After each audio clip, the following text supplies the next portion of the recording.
Drone FPV Rusia memburu infanteri angkatan bersenjata Ukraina pada sebuah gedung di Volchaks. Rekamannya ramai beredar di media sosial Telegram pada Senin 15 Juli 2024. Tahun ketiga invasi Rusia Ukraina tampaknya masih belum menjadi tahun kedua negara bertetangga ini untuk bisa berdamai. Pasalnya, intensitas perang setiap harinya kian meningkat. Militer Rusia tanpa jeda memberikan serangan mematikan di titik pertahanan Ukraina seperti yang terlihat dalam rekaman.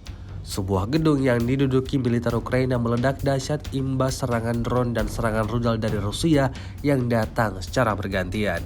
Insiden ini menambah daftar panjang kerugian yang didapatkan angkatan bersenjata Ukraina.